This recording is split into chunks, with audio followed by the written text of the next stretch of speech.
Greetings everyone, House here, and I'm going to dive into this real quick since I'm a day late and $1 short on this news. But Matt and Sid from Gun Interactive did a community check-in live stream on November 16th.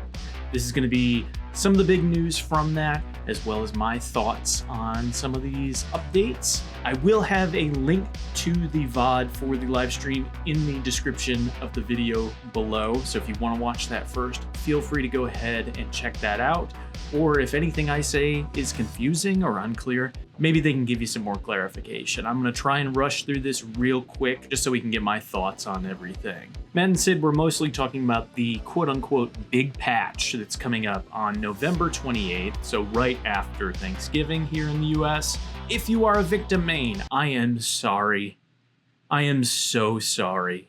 A lot of these changes seem like they are targeted at victims, at affecting how victims are playing the game, and specifically, it looks like Gun wants to address the speedy rush meta. They want matches to take longer to play out, and they said that they want players on both sides to have to play with intent. So it sounds like they want people to think more about the plays they're making and think more about how the choices they make will affect not only themselves, but their teammates and the overall outcome of the game. The first major change of the big patch is that victims will start with a 60-second cooldown on their abilities at the start of a match. So Connie won't be able to pick locks right away, Leland won't be able to shoulder charge right away, etc, etc. They want to slow down the rush meta, and they feel this is the best way to do this. They also want to change how the basement gameplay is going to play out. I think this is a little redundant with the choice to remove the requirement for Leatherface to be in the game for the game to start, but we'll address that in a little bit here. The big thing is they want the victims to be more disadvantaged at the very beginning of the match, and they want to take some time before Connie starts just popping locks on the basement doors, even though after the first couple weeks of the game, most Connie mains don't do that anymore, but that's aside from it. Speaking quickly on Leatherface, they did change that Leatherface will no longer be required to start the match. They did clarify a few things that we were wondering about in the stream. Another family member will not be taking Leatherface's place in the basement, so no Basement Johnny start, unfortunately. And Leatherface still will be the only character that can break down the tables and permanently break the crawl spaces. That ability will not be transferred to another character just because you did not choose Leatherface. The goal with this, of course, is to still make Leatherface a tempting choice for family mains. If you choose not to play with Leatherface, you are choosing to have some disadvantages, and you may get looped endlessly on a table. Gun did say that they expect that some will miss Leatherface, but they expect that other team combinations will be able to adapt and come up with new combinations that work as well, if not better than the traditional combinations. So that should be interesting to see play out.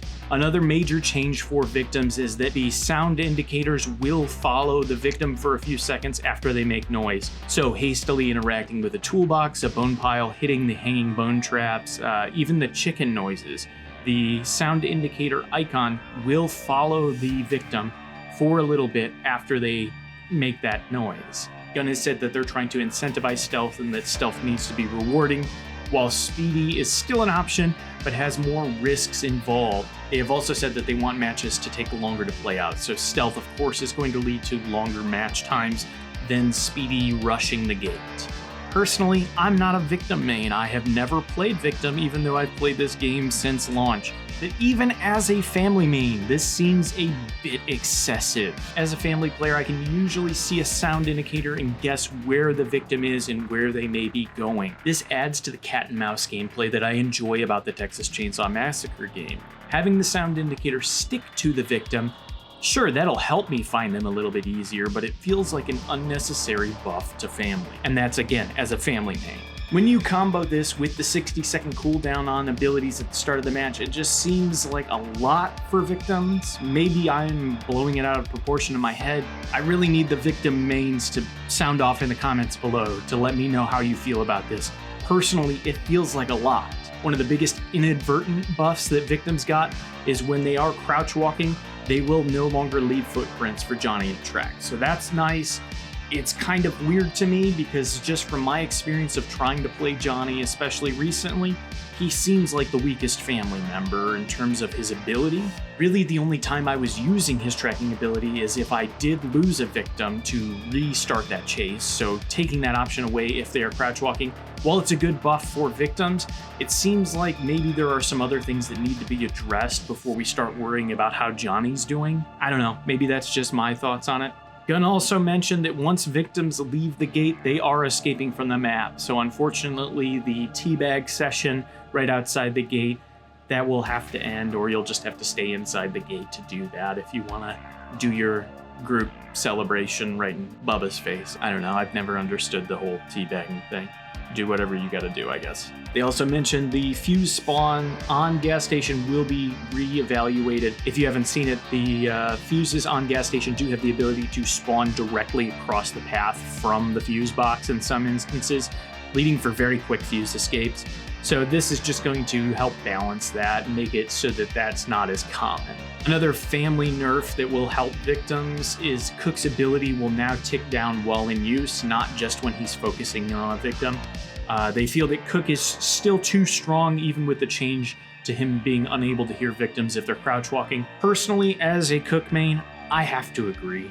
I have always thought it's weird that I could use the ability, see the general vicinity of where somebody is, and not use my ability really until I'm trying to focus in on them. There have been multiple times where I've been able to see where a victim is, and even though I don't focus in on them, I still know the general vicinity, so I know to head that way. And if I was not such a lone wolf, I could communicate with my teammates on that and tell them, hey, they're over there without using any of my abilities. So this, I think, will help balance his ability to really hear where the victims are and just kind of have that overall map surveillance. So even though it hurts a little bit, I am happy to see this change. I think it is a good change for the balance of the game in the long run. They also mentioned they are fixing an issue where family members were getting the all victims killed XP bonus at the end of the match, even when that wasn't the case. So if you are a family main, you may notice you are getting less XP than normal. That is just correcting an error. It may suck a little to get a little less XP per match, but you weren't actually killing all the victims and you were getting rewarded for it, so it balances out. They also mentioned the next big patch that they're going to be working on is the perk patch. It is coming after this one. The definitive date on that is unknown, but it will be sometime after November 28th. The big thing they're focusing on with the perk patch is, of course, perks. They want to buff weak perks or remove them entirely, rework them if possible, and they will reevaluate popular perks. They will nerf them as needed and maybe change how they work so that they're a little more balanced and not such a must pick. We also got some information on the new characters and map that are coming. They did put out that teaser a little while ago, and they confirmed they are coming on November 28th. So coinciding with that big patch, the new family member is Nancy, aka Black Nancy, aka Johnny's surrogate mommy, and the new victim is Danny. They will each have their own abilities, their own skill trees, and of course their own personal perks in that skill tree that will help shake up the overall meta. I'm really interested to see how these characters play. I'm really interested to see how they work with other characters on their team, especially with these Leatherface changes kind of all coinciding. We could see a big shakeup in the overall meta of the game. They have a more detailed look at the characters coming soon. I would expect to see that within a week or two. And they did confirm as well that the new map is coming. It is Nancy's House. That's the official name for it. And they are committed hard to each character being $9.99. And the map, of course, is free.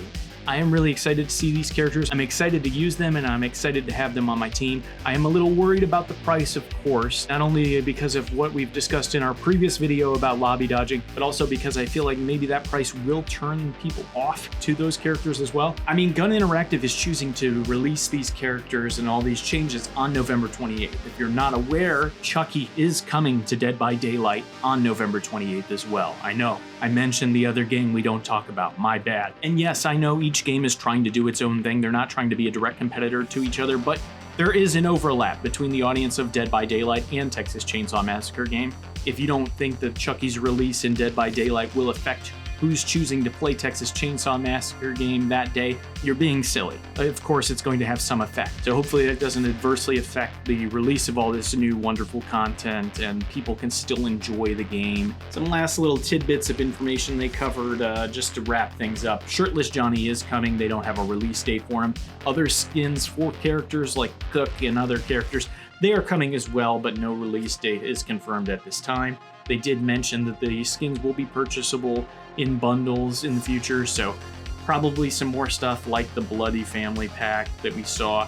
Hopefully it's of a better value than that one was, but we'll see. They also hear everyone who purchased the Nicotero Leatherface skin and want to use his specific chainsaw with other skins, such as Pretty Woman or the Old Lady skin. It sounds like they do want to keep those special premium design things in one package, but they are listening to us and they hear our feedback on that.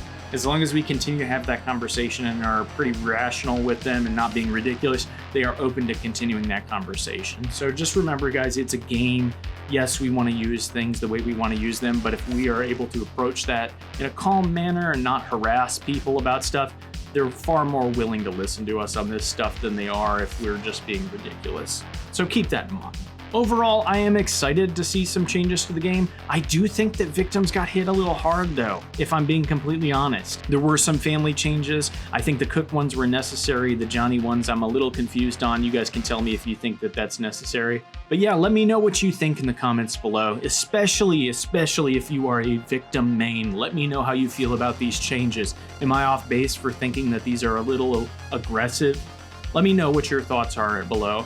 And if you have not, while you're down there, feel free to subscribe and like the video, the usual YouTube stuff. I know it's annoying for me to continue to ask for it, but it does help out considerably, and I would really appreciate you taking a few seconds out of your day to help out. But with that said, I hope you all have a good rest of your day, a good night, and good luck.